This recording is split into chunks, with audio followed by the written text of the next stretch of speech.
नमस्कार साथियों, स्वागत है आप सभी का आपके YouTube channel keep going with GK में। दोस्तों, आज का जो हमारा टॉपिक है वो है प्राचीन भारतीय इतिहास का भारतीय संस्कृति का विदेशों में प्रसार। किस प्रकार से भारतीय संस्कृति का विदेशों में प्रसार हुआ और विदेशों के साथ भारत के क्या संबंध थे, इससे संबंधित जो 30 महत्वपूर्ण प्रश्न हैं उसके ऊपर हम चर्चा करेंगे। साथ ही साथ जो उनसे रिलेटेड इंपॉर्टेंट पॉइंट हैं व्याख्यात्मक रूप से हम उनकी भी चर्चा करेंगे। तो आप वीडियो को स्किप मत कीजिएगा और लास्ट तक पूरा देखिएगा, ठीक है। इससे पहले वाले वीडियो अगर आपने हमारे नहीं देखे हैं तो आप कीप गोइंग विद जीके के चैनल पे जाके प्लेलिस्ट के थ्रू वो सारे के सारे देख सकते हैं। तो फटाफट से स्टार्ट करते हैं। और दोस्तों, इसी तरह की और भी वीडियोस पाने के लिए और प्रतियोगी परीक्षा से संबंधित जानकारी के लिए आप हमारे चैनल को प्लीज़ सब्सक्राइब कर लीजिए और बेल आइकन को दबा दीजिएगा। पहला सवाल देखिए, जो कला शैली भारतीय और यूनानी का सम्मिश्रण है उसे क्या कहा जाता है? वेरा शैली, शिखर शैली, गांधार शैली या नागर शैली? सही जवाब क्या हो जाएगा इसका? ऑप्शन नंबर 3, गांधार शैली। गांधार शैली के प्रमुख जो संरक्षक थे वो शक और कुषाण शासक थे, ठीक है। और इसका जो विषय था ना वो मात्र बौद्ध था। गांधार शैली का विषय क्या था? मात्र बौद्ध। इसीलिए इसे इंडो ग्रीक शैली भी कहते हैं। चलिए देखते हैं अगला सवाल। भारत के अन्य देशों से संबंध में प्रगाढ़ता कब आई? 4वीं शताब्दी ईसा पूर्व में, 6वीं शताब्दी ईसा पूर्व में, 200 ईस्वी तक, या 4वीं शताब्दी ईसा पूर्व में, या 4वीं शताब्दी ईस्वी होगा ये, ठीक है। ईसा पूर्व नहीं होगा, ईस्वी। सही जवाब क्या हो जाएगा इसका? ऑप्शन नंबर 3, 200 ईस्वी तक। चलिए अगला प्रश्न देखते हैं। प्रथम शताब्दी के अंत में किस भारतीय शासक ने चीन पर आक्रमण किया था? पुष्यगुप्त शुंग ने, कनिष्क ने, सातकर्णी प्रथम ने या समुद्रगुप्त ने? सही जवाब क्या हो जाएगा इसका? Option number 2, Kanishka. कनिष्क जो कि कुषाण वंश का शासक था, उसने चीन के ऊपर आक्रमण किया था। और उस वक्त चीन की सेना का नेतृत्व कौन कर रहा था? जनरल बानचाओ। जनरल बानचाओ। और इसने कनिष्क की सेना को हरा दिया था। कनिष्क कुषाण वंश से था दोस्तों, और कुषाण वंश कहाँ पर था? पेशावर या पुरुषपुर। पुरुषपुर, जिसे पेशावर भी हम कहते हैं, वहाँ पर। और इसका टाइम पीरियड क्या था? 98 ईसा पूर्व, ठीक है। चीन पर आक्रमण कब किया था कनिष्क ने? 90 ईस्वी में। ध्यान रखिएगा, सारे पॉइंट साथ साथ में आप चाहिए नोट भी करते चलिए। अगला सवाल देखते हैं अब। किन भारतीय भिक्षुओं ने चीन की सर्वप्रथम यात्रा की थी? अच्छा सवाल है। ऑप्शन देखिए, धर्मरत्न, काश्यप मातंग, धर्मरत्न और श्रीगान दीपांकर, बोधिसेन, महेंद्र एवं संघमित्रा। तो वो कौन से भारतीय भिक्षु थे जिन्होंने चीन की सर्वप्रथम यात्रा की थी? सही जवाब क्या हो जाएगा इसका? ऑप्शन नंबर 1, धर्मरत्न और काश्यप मातंग। चलिए देखते हैं अब अगला सवाल। चीनी भाषा में महायान दर्शन की व्याख्या किसने की है? धर्मरत्न, काश्यप मातंग, कुमार जीव या बोधिसेन? सही जवाब क्या हो जाएगा इसका? कुमार जीव। कुमार जीव ने ही महायान दर्शन की व्याख्या चीनी भाषा में की है। कुमार जीव कौन थे दोस्तों? ये एक भारतीय बौद्ध भिक्षु थे जो कि चीन जाकर बस गए थे, ठीक है। और वहां पर रह के उन्होंने बौद्ध ग्रंथों का संस्कृत से चीनी भाषा में अनुवाद किया था, ठीक है। ऐसा कहा जाता है कि ये कुमार जीव हैं जो कुमार नारायण और कुची की कन्या जीवा के पुत्र थे, ठीक है। चलिए अब अगला सवाल देखते हैं। सिंहल द्वीप के नाम से लंका का उल्लेख सर्वप्रथम किस भारतीय ग्रंथ में मिलता है? महाभारत, रामायण, अर्थशास्त्र या रामचरितमानस? सही जवाब क्या हो जाएगा? सिंहल द्वीप के नाम से लंका का उल्लेख कहाँ पर मिलता है हमें? रामायण के अंदर। इजी सवाल था। चलिए अब अगला सवाल देखते हैं। लंका में सर्वप्रथम भारतीय उपनिवेश किसके नेतृत्व में स्थापित किया गया था? ऑप्शन देख लीजिए, अशोक, राजकुमार विजय, राजेंद्र चोल या रामराज प्रथम? सही जवाब क्या आ जाएगा इसका? ऑप्शन नंबर 2, राजकुमार विजय। राजकुमार विजय श्रीलंका के एक पौराणिक राजा माने जाते हैं। इनका उल्लेख महावंश के अंदर हुआ है। अगला सवाल देखिए। संपूर्ण लंका द्वीप पर अपना अधिकार किस भारतीय शासक ने किया था? ऑप्शन ए, राजराज प्रथम, राजेंद्र चोल, नरसिंह वर्मन और अनंत वर्मन? सही जवाब क्या हो जाएगा इसका? Option number 2, Rajendra Chola. चोल शासकों ने ही सर्वप्रथम श्रीलंका पर पूर्ण रूप से अधिकार किया था। और चोल शासक वो कौन सा था? राजेंद्र चोल। ये चोल वंश का सबसे प्रतापी राजा था। इसका टाइम पीरियड क्या है? 1012 ईस्वी से 1044 ईस्वी, ये इसका टाइम पीरियड है। और इसकी उपाधि क्या थी वो भी देख लीजिए, गंगई कौंट। ये सारे साथ में पॉइंट है दोस्तों, एक सवाल के अंदर अलग अलग सवाल बन रहे हैं, तो आप इनको साथ में नोट करते चलिएगा। गंगई कोंड इसकी उपाधि थी। सिंहल द्वीप जिसको हम श्रीलंका कहते हैं, इसके ऊपर इसने आक्रमण करके पूर्ण रूप से अधिकार कर लिया था और यहाँ का जो शासक था महेंद्र पंचम, उसको इसने बंदी बना लिया था और चोल राज्य में भेज दिया था। अगला सवाल देखते हैं, अशोक के समय बर्मा जाने वाले बौद्ध धर्म प्रचारक कौन थे? ध्यान दीजिएगा, महेंद्र और संघमित्रा मत लगाइएगा क्योंकि वो कहाँ भेजे गए थे? श्रीलंका भेजे गए थे। इसने पूछा है अशोक के समय बर्मा जाने वाले बौद्ध धर्म प्रचारक कौन थे? ऑप्शन ए महेंद्र और संघमित्रा, स्थविर, उत्तर और सोण, श्री ज्ञान दीपंकर या बोधिसेन। सही जवाब क्या हो जाएगा इसका? ऑप्शन नंबर सेकंड, स्थविर, उत्तर और सोण। ये 3 बौद्ध धर्म प्रचारक थे जिनको बर्मा भेजा गया था। एक्चुअली क्या हुआ था, 253 के अंदर पाटलिपुत्र के अंदर एक सम्मेलन हुआ था। उसी सम्मेलन में ये डिसाइड हुआ था कि इन तीनों को जो है बर्मा भेजा जाएगा बौद्ध धर्म के प्रचार के लिए। बर्मा से संबंधित और एक तथ्य देख लीजिए, बर्मा हम किसे बोलते हैं? म्यांमार को, ठीक है। और इसका प्राचीन नाम क्या था? इंद्रद्वीप।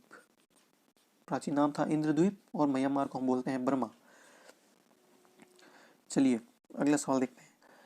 प्रश्न है, बर्मा में 600 ईस्वी से 1000 ईस्वी तक किस हिंदू शासक ने शासन किया था? ऑप्शन ए श्री धर्मराजानुराज, अनिरुद्ध, जयचंद वर्मन और अधिराज।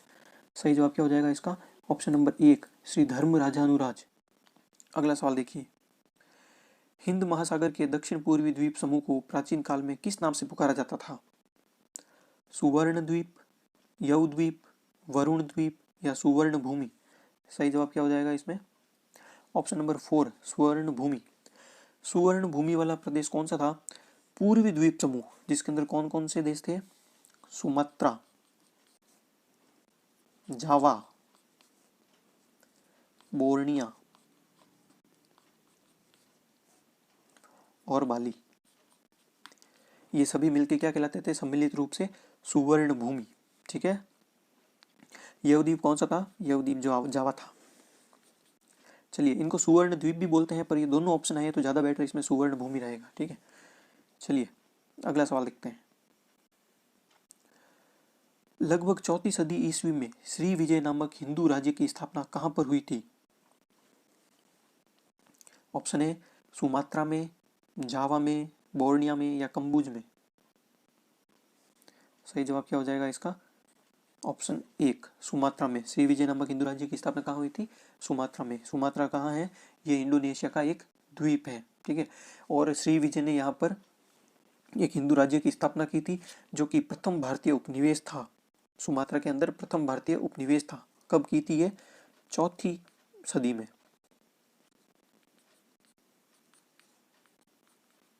4वीं सदी में स्थापना की थी इसकी। और इस उपनिवेश का वर्तमान में क्या नाम है वो भी देख लीजिए, पेलम्बंग। सारे पॉइंट हो गए क्लियर? आगे चलते हैं। जावा में बौद्ध धर्म के व्यापक प्रचार का श्रेय किसे दिया जाता है? गुणवर्मा को, अशोक को, संघानंद को या हर्ष को? सही जवाब क्या हो जाएगा इसका? Option number 1 गुणवर्मा। गुणवर्मा कौन थे? एक कश्मीरी राजकुमार थे जो बाद में बौद्ध भिक्षु बन गए थे, और जावा के लोगों को इन्होंने ही बौद्ध बनाया था सबको, मतलब उनको जो बौद्ध धर्म स्वीकार कराया था वो इन गुणवर्मा ने ही करवाया था। अगला सवाल देखिए, बोरोबुद्दुर का बौद्ध स्तूप कहाँ स्थित है? फेमस सवाल है। ऑप्शन देखिए, सुमात्रा, बाली, जावा या कंबोडिया। क्या हो जाएगा सही जवाब? ऑप्शन नंबर 3 जावा। 750 से 850 या 854 ईस्वी के बीच में जावा में शैलेंद्र वंश के जो शासक थे उन्होंने ही बोरोबुद्दुर स्तूप का निर्माण करवाया था। और ये जो बोरोबुद्दुर स्तूप है ये बौद्ध धर्म की महायान शाखा से संबंधित है। बौद्ध धर्म की जो महायान शाखा है उससे संबंधित है। किसने बनवाया था? शैलेंद्र वंशी शासकों ने, याद रखिएगा। अगला सवाल देखिए, हुएनसांग की भारत यात्रा के समय सूती कपड़ों के उत्पादन के लिए सबसे प्रसिद्ध नगर कौन सा था? सही जवाब क्या हो जाएगा इसका? वाराणसी, मथुरा, पाटलिपुत्र या कांची। करेक्ट आंसर होगा मथुरा। मथुरा सूती वस्त्रों के लिए फेमस था और वाराणसी जो है वो रेशमी वस्त्रों के लिए फेमस था। हुएनसांग ने वर्णन किया है इसका। अगला सवाल देखिए, कोशेई शब्द का प्रयोग किसके लिए हुआ है? कपास के लिए, सन के लिए, ऊन के लिए या रेशम के लिए? सही जवाब क्या हो जाएगा? ऑप्शन 4 रेशम के लिए कोशेई शब्द का प्रयोग किया गया है। अगला सवाल, दक्षिणी पूर्वी द्वीप समूह में वर्तमान में पूर्ण रूपेण हिंदू धर्म व संस्कृति का केंद्र कौन सा द्वीप है? पूर्ण रूपेण हिंदू धर्म व संस्कृति का केंद्र कौन सा द्वीप है? जावा, बोर्निया, बाली या सुमात्रा? सही जवाब हो जाएगा इसका ऑप्शन नंबर 3, बाली। बाली कहाँ पर स्थित है? ये जावा के पूर्व में स्थित है, ठीक है। और चीन का एक वंश है, नाम है उसका लियांग वंश, ठीक है। चीन का एक वंश है लियांग वंश। इसका टाइम पीरियड था 502 से 556 ईस्वी। और इसी के इतिहास के अंदर जो बाली का वर्णन है वो पौली के नाम से होता है। किस नाम से? पौली के नाम से बाली के बारे में बताया गया है। और इसके अंदर इस चीज़ का भी उल्लेख है कि ये जो पौली नामक जगह है यहाँ पर एक उन्नत हिंदू राज्य था। बाली इसका सही जवाब है। चलिए अगला सवाल देखते हैं। चीनी लेखक भारत का उल्लेख किस नाम से करते हैं? फोक्वोकी, यिंतु, सियुकी या सिक्यापोनो? सही जवाब क्या हो जाएगा इसका? Option number 2, यिंतु। चीनी लेखक जो है भारत का उल्लेख यिंतु या एक और नाम थियानतु, थियानतु, इन दोनों ही नामों से करते हैं। अगला सवाल देखते हैं। 400 ईस्वी के लगभग बोर्निया का शासक कौन था? मूलराज, अधिराज, देवराज या कौंडिन्य? क्या हो जाएगा इसका सही जवाब? Option number 1, Mulraj. 400 ईस्वी के लगभग बोर्निया का शासक कौन था? मूलराज था। देखते हैं अगला सवाल। किस भारतीय राजकुमार ने 30वीं सदी ईस्वी में मलाया में अपना उपनिवेश स्थापित किया था? कहाँ पर? मलाया के अंदर। कौंडिन्य, मरोड़, अधिराज या श्रीगुप्त? सही जवाब क्या हो जाएगा? ऑप्शन नंबर 2, मरोड़। एक अन्य श्रुति के अनुसार मरोड़ जो है पाटलिपुत्र का राजकुमार था और उसने मलाया के अंदर अपना एक उपनिवेश स्थापित किया था। उस उपनिवेश का नाम था लंकासुक। लंकासुक नाम का उपनिवेश था। चलिए देखते हैं अगला सवाल। मलय प्रायद्वीप के हिंदू राज्य में सर्वाधिक प्रसिद्ध उपनिवेश कौन सा था? कर्मरंग, कलशपुर, लंकासुक या श्री धम्राट? सही जवाब क्या हो जाएगा इसका? ऑप्शन 4, श्री धम्राट जो था वो मलाया प्रायद्वीप के अंदर सबसे ज्यादा प्रसिद्ध हिंदू राज्य था। इसका पूरा नाम था लक्सोर श्री धम्राट, ठीक है। क्या नाम था पूरा? लक्सोर श्री धम्राट, या इसको लिंगोर भी बोलते थे, लिंगोर, ठीक है।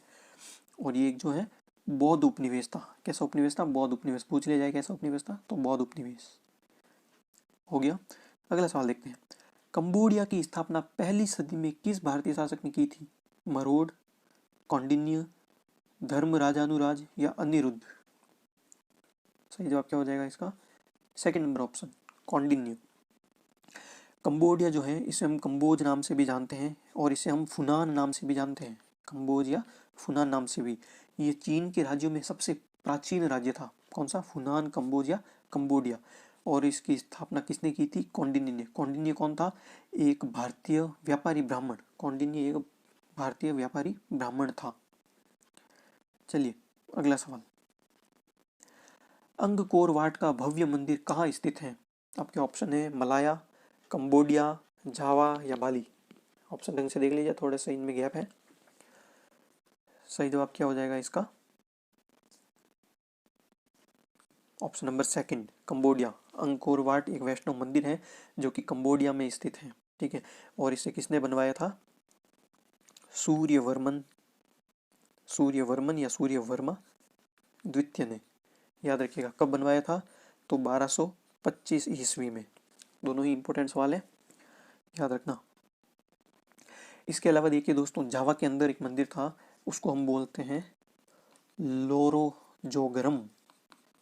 लोरोजोगरम नाम से। और जावा के अंदर और क्या था जो भी हमने पीछे सवाल देखा? बोरोबुदुर के स्तूप।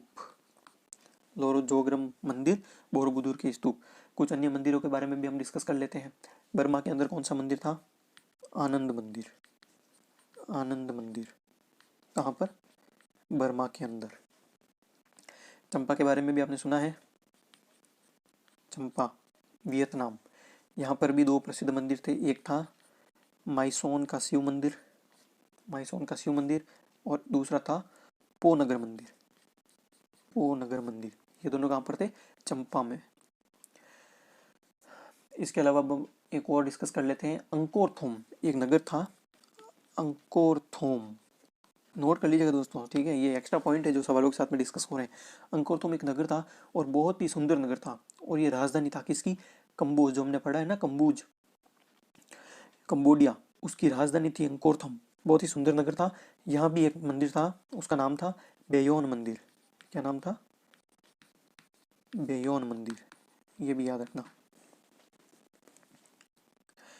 अगर थोड़ा फास्ट हो गया हो तो बैक करके वापस ये सारा नोट कर लेना, ठीक है। चलिए हम अब अगले सवाल की तरफ चलते हैं।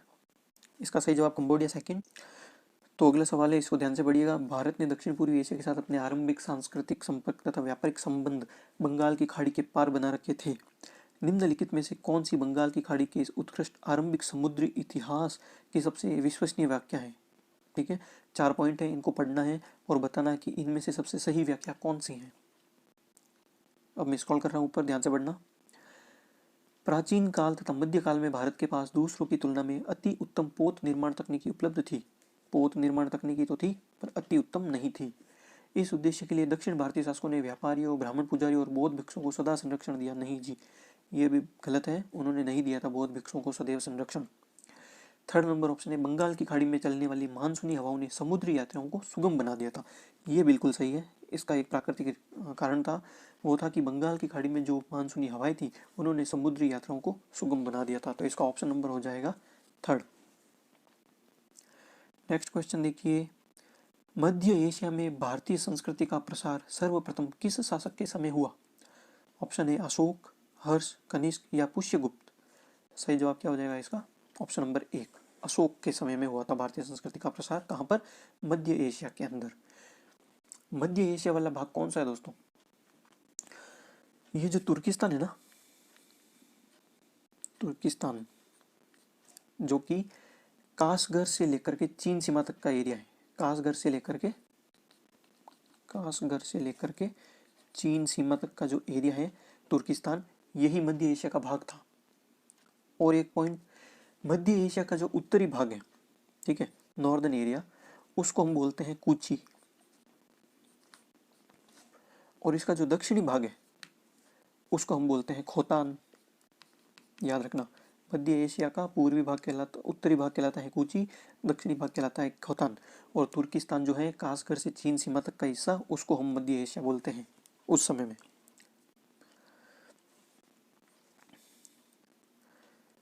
ऑप्शन इसका फर्स्ट नंबर से हो जाएगा अशोक। अब आगे बढ़ते हैं। अश्वघोष रचित सारीपुत्र प्रकरण का अंतिम अध्याय कहाँ से मिला है? तूफान से, कूची से, कासगर से या खोतान से? ये एरिया हमने अभी ऊपर डिस्कस भी किए थे। सही जवाब क्या हो जाएगा इसका? ऑप्शन नंबर 1, तूफान। अश्वघोष ने जो रचना की है सारीपुत्र प्रकरण नाटक की, उसका अंतिम अध्याय भोजपत्र के ऊपर लिखा हुआ मिला है। कहाँ से? तूफान से। चलिए आगे। खोतान में स्वतंत्र राजवंश की नींव किसने डाली? अशोक ने, कुस्तन ने, कनिष्क ने या सातकर्णी ने? थोड़ा कंफ्यूजिंग सवाल है पर यहाँ पर मजा आएगा। एक चीज़ बताऊंगा, सही जवाब इसका हो जाएगा सेकंड, कुस्तन। ये नाम तो आपने नहीं सुना होगा, कुस्तन।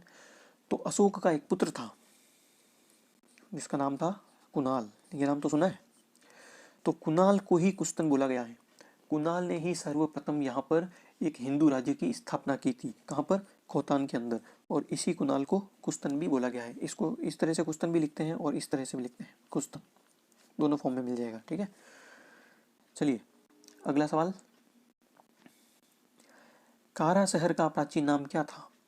ऑप्शन देखिए, कुचार, अग्निदेश, सुवर्ण देश या गांधार। सही जवाब क्या हो जाएगा इसका? Option number second, Agnidesh. Kara शहर, या इसको करसाहरी भी लिखते हैं। कारा शहर को क्या लिखते हैं? करसाहरी या करसरी, किसी भी नाम में मिल जाएगा, ध्यान रखिएगा, ठीक है। एग्जाम में किसी नाम से मिल सकता है, कारा शहर मिल जाए, करसाहरी मिल जाए या करसरी मिल जाए। तो इसका प्राचीन नाम क्या था? अग्निदेश। अगला सवाल देखिए, रामायण एवं महाभारत काल का गांधार वर्तमान में किस नाम से प्रसिद्ध है? अफगानिस्तान, तिब्बत, श्रीलंका या चीन? लगभग सभी को पता होगा, सही जवाब क्या हो जाएगा इसका? अफगानिस्तान, गांधार, जहाँ का शकुनी था। चलिए अगला सवाल। अफगानिस्तान की बामियान घाटी में किसकी विशालकाय मूर्ति को तालिबानियों द्वारा तोड़ दिया गया था? शिव की, विष्णु की, बुद्ध की या गणेश की? सही जवाब क्या हो जाएगा? ऑप्शन नंबर थर्ड, बुद्ध की मूर्ति जो थी विशालकाय, उसको तालिबानियों ने तोड़ दिया था। कहाँ पर? अफगानिस्तान की बामियान घाटी में। दोस्तों वैसे तो ये वीडियो उसी सीरीज का है, टॉप 30 MCQs के ऊपर, पर कुछ सवाल मुझे लगे थे कि इसके अंदर ऐड कर देने चाहिए थे, तो मैंने ऐड कर दिए हैं। तो प्लीज़ आप वीडियो को लास्ट तक देखिएगा, 4-5 सवाल और हैं। अगला सवाल है, अफगानिस्तान में भारतीय संस्कृति का अंत कब हुआ? 9वीं सदी के प्रारंभ में, 10वीं सदी के अंत में, 11वीं सदी के अंत में या 11वीं सदी के प्रारंभ में? सही जवाब क्या हो जाएगा इसका? सेकेंड नंबर ऑप्शन, 10वीं सदी के अंत में। अगला सवाल, मध्य एशिया का सबसे बड़ा मठ गोमती विहार कहाँ पर स्थित था? ऑप्शन है कूची, काशगर, खोतान या तुर्फान? सही जवाब क्या हो जाएगा इसका? ऑप्शन नंबर 3, खोतान के अंदर गोमती विहार मठ था, और ये जो है बौद्ध शिक्षा का प्रमुख केंद्र था। ठीक है, ध्यान रखना ये पॉइंट, बौद्ध शिक्षा का प्रमुख केंद्र था गोमती विहार मठ, खोतान में ये स्थित था, और यहाँ पर 3000 बौद्ध भिक्षु और कई भारतीय विद्वान निवास करते थे। अगला सवाल देखिए, कूची के भिक्षुओं में सर्वाधिक प्रसिद्ध कौन था? कुमारजीव, इत्सिंग, वेरोचन या बोधिसेन? सही जवाब क्या हो जाएगा इसका? Option number 1, Kumarajiva. अगला सवाल, भारत की यात्रा करने वाले चीनी यात्री ह्वेनसांग ने तत्कालीन भारत की सामान्य दशाओं और संस्कृति का वर्णन किया है।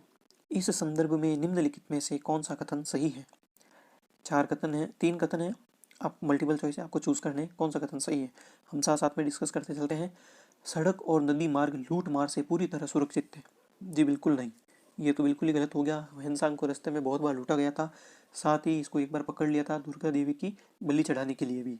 ठीक है, तो ये पॉइंट तो गलत हो गया, सड़क और नदी मार्ग लुटेरों से सुरक्षित नहीं थे। अपराधों के लिए दंड का प्रश्न है, जहाँ तक वहाँ पर अग्नि, जल व विष द्वारा सत्य परीक्षा किया जाना ही किसी भी व्यक्ति की निशिता अथवा दोष के निर्णय के साधन थे। ठीक है, मतलब वो निर्दोष तभी साबित होता था जब उसकी इस प्रकार की परीक्षा ली जाती थी, अग्नि, जल और विष द्वारा सत्य परीक्षा। इस चीज़ का वर्णन ह्वेनसांग ने किया है, तो ये पॉइंट सही है। सेकंड, व्यापारियों को नौघाटों और नौकों पर शुल्क देना पड़ता था? जी बिल्कुल देना पड़ता था, ये भी पॉइंट एकदम सही है। तो इसका दूसरा और तीसरा बिल्कुल सही है, पहला गलत है, तो उत्तर हम चूज कर लेंगे। सेकंड और थर्ड सही है, तो ऑप्शन हो जाएगा सेकंड नंबर। अगला सवाल देखिए, कंबोडिया की राजकुमारी से विवाह करने वाला हिंदू ब्राह्मण कौन था? ऑप्शन है अमर्त्य, सुशर्मा, कौंडिन्य या सांडिल्य? सही जवाब क्या हो जाएगा? हमने एक डिस्कस भी किया था पीछे, कौंडिन्य। ठीक है, भारतीय व्यापारी ब्राह्मण था, इसी ने कंबोडिया की राजकुमारी से विवाह किया था। अगला सवाल, किस देश में बोधि वृक्ष की एक शाखा को काट कर लगाया गया था? चीन, श्रीलंका, थाईलैंड या जापान? सही जवाब क्या हो जाएगा? ऑप्शन नंबर थर्ड, थाईलैंड के अंदर बोधि वृक्ष की एक शाखा को काटकर लगाया गया था। अगला सवाल देखिए, वायु पुराण में चंपा को क्या कहा गया है? ऑप्शन देखिए, इंद्रद्वीप, चंपद्वीप, वायुद्वीप या अंगद्वीप? सही जवाब क्या हो जाएगा इसका? अंगद्वीप। चंपा, इसको हम और क्या बोलते हैं? वियतनाम, ये भी ध्यान रखना, वियतनाम। एक इससे संबंधित और पॉइंट है, वो भी ध्यान कर लीजिए। चंपा के अंदर एक प्रसिद्ध हिंदू शासक था, भद्रवर्मन। ठीक है, इसने यहाँ पर आक्रमण किया था और यहाँ से चीनियों को बाहर निकाल दिया था, और इसी भद्रवर्मन ने माइसोन का शिव मंदिर बनाया था चंपा के अंदर। हमने ऊपर एक क्वेश्चन में डिस्कस किया था चंपा के बारे में कि चंपा के अंदर 2 मंदिर थे, माइसोन और पोनगर मंदिर। तो ये माइसोन का जो शिव मंदिर है, ये इसी भद्रवर्मन नामक शासक ने बनवाया था। तो दोस्तों ये थे कुछ इंपॉर्टेंट क्वेश्चन, 30 सवाल की सीरीज थी, मुझे इंपॉर्टेंट लगे तो मैंने कुछ और भी इसमें ऐड कर दिए थे। आई होप आपको अच्छे लगे होंगे और आपके ज़्यादा से ज़्यादा सही भी हुए होंगे। अगर आप ग्रेड 1 लेक्चरर की, स्कूल लेक्चरर की तैयारी कर रहे हैं, तो उसके अंदर हिस्ट्री का ये टॉपिक है, ये मैंने अच्छे से डिस्कस कर लिया, यहाँ पर आपके लिए हेल्पफुल होगा। अगर वीडियो आपको अच्छा लगा हो तो प्लीज़ लाइक और शेयर कीजिएगा। मैं जल्दी मिलूंगा आपको नेक्स्ट वीडियो के साथ में, तब तक के लिए आप चैनल को सब्सक्राइब कर लीजिए, अपनी तैयारी को जारी रखिए। Keep going. जय हिंद। और अगर अच्छा लगा तो अपने दोस्तों के साथ भी शेयर कीजिएगा।